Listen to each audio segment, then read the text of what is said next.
পরিস্থিতির সাথে লড়াই করা যায়, কিন্তু ভাগ্যের সাথে নয়। ভাগ্য বড় আজব জিনিস, কাউকে সব কিছু দেয়, আবার কারোর কাছ থেকে সব কিছু কেড়ে নেয়। ভাগ্যের খেলা বোঝা কারোর ক্ষমতা নেই, তাই মেয়েদের রূপবতী গুণবতী হওয়ার চেয়ে ভাগ্যবতী হওয়াটা বেশি জরুরি। আসসালামু আলাইকুম আমার প্রিয় ভাই বোনেরা, আপনারা সবাই কেমন আছেন? আশা করি অনেক অনেক ভালো আছেন। আপনাদের দোয়া ভালোবাসা আলহামদুলিল্লাহ আমি অনেক ভালো আছি। আজকের এই ভিডিওটা হচ্ছে বৈশাখের দিন সকালবেলা তো আমি সকাল সকাল রান্নাবান্না শেষ করে দুপুরের ভিতর খাওয়া দাওয়া করে দুপুরের পরে একটু ঘুরতে বের হয়েছিলাম। আমার একটা খুবই পছন্দের জায়গায় ঘুরতে গিয়েছিলাম, আর কোন জায়গাটা আমার পছন্দের জায়গা সেটাই বলবো এই ভিডিওতে। আমি তো অনেক বছর ধরেই অপেক্ষা করতেছিলাম ওই জায়গাটা যাওয়ার জন্য, কিন্তু সময় আর সুযোগের জন্য যাওয়া হয়নি। আর যখন সময় আর সুযোগ হয়েছে তখন কি ওই সুযোগটা হাতছাড়া করা যায়? তারপরে তো দুপুরের পরপরই খাওয়া দাওয়া শেষ করে আমরা মামে সাজুগুজু করে রেডি হয়ে গিয়েছিলাম। এই সাইনবোর্ডটাকে দেখে অনেকেই মনে হয় বুঝতে পেরেছেন আমি কোথায় গিয়েছিলাম ঘোরার জন্য। যাই হোক, আপনারা বুঝতে পেরেছেন কিনা জানি না। অবশ্যই যারা এই রোডে চলাফেরা করেন তারা হয়তোবা চিনতে পেরেছেন। চিনতে পারেন বা না পারেন, আমি আপনাদের বলে দিচ্ছি আমি কোথায় গিয়েছিলাম। আমি হচ্ছে মাওয়ায় গিয়েছিলাম ঘোরার জন্য। হ্যাঁ, আমি মনে হয় একজন ব্যক্তি যে এখনও মাওয়া যায়নি। জীবনের এই প্রথমেই মাওয়া গিয়েছি। যাই হোক, আমার কিন্তু মাওয়া যাওয়ার ইচ্ছাটা পূরণ করে দিয়েছে আল্লাহ। আরেকটা জায়গায় যাওয়ার ইচ্ছা আছে, জানি না ওই ইচ্ছাটা পূরণ হবে কি না। তারপরেও আল্লাহর উপর অনেক বিশ্বাস আছে। আল্লাহ চাইলে কিন্তু সবার মনের ইচ্ছাই পূরণ করে দিতে পারে। ইনশাল্লাহ আল্লাহ চাইলে আমার ইচ্ছাও পূরণ করে দিতে পারে।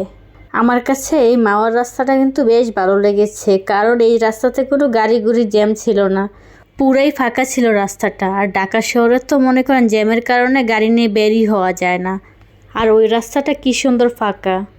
আজকে আমি একবার ভেবেছিলাম শাড়ি পরবো, পরে ভাবলাম যেই গরম পড়েছে এই গরমের ভিতর শাড়ি পরে কিন্তু বের হওয়া যাবে না, আর যদি বেরো হই তাহলে কিন্তু আর শাড়ি রাখা যাবে না শরীরে। দেখেন আরেকটা আপা শাড়ি পরে বের হয়েছে, আবার উঠেছে মোটরসাইকেলের অবস্থা তো জানেনই। মোটরসাইকেলের অবস্থা তো সবাই জানেন, বাতাস একটু বেশি লাগে। এর ভিতরে পড়েছে আবার শাড়ি তো তার আবার হাঁটুর উপরে উঠে গিয়েছে বাতাসের কারণে। আর আমরা যখনই গিয়েছিলাম তখন প্রায় 4টার মতো বেজে গিয়েছিল, অনেক রোদ ছিল, রোদের জন্য তো তাকানোই যায় না।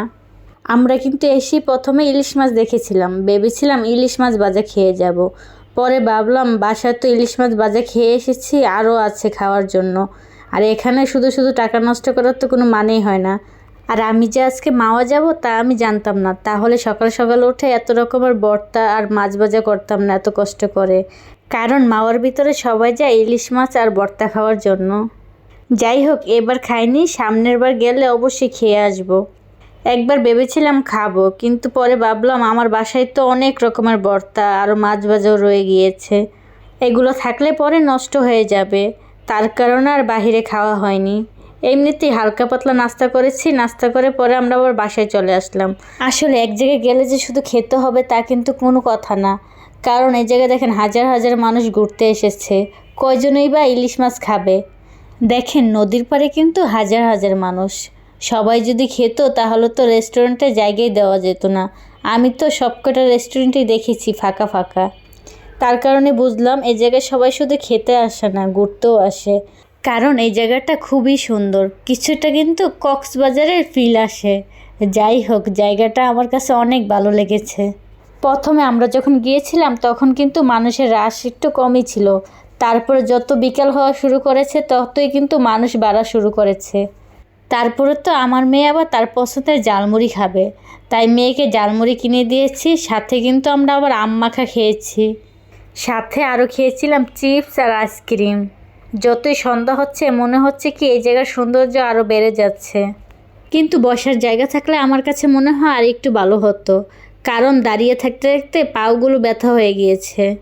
আর এদিকে আমার মেয়ে কিন্তু গরমের কারণে তার জামাটা চেঞ্জ করে নিয়েছে, কারণ এইসব পার্টি জামাতে কিন্তু অনেক গরম লাগে, তাই আমি সাথে করে একটা সুতি জামাও নিয়ে গিয়েছিলাম, পরে জামাটা চেঞ্জ করে সুতি জামাটা পরিয়ে দিয়েছি। যাই হোক, সব শেষে কিন্তু আমরা মালাই চা খেয়ে নিয়েছি বিস্কিট আর রুটি দিয়ে। খেতে খেতে আমার ভিডিওটা শেষ পর্যায়ে চলে আসলো। এখন আমি আপনাদের কাছ থেকে বিদায় নিয়ে নেব। আল্লাহ হাফেজ, আসসালামু আলাইকুম।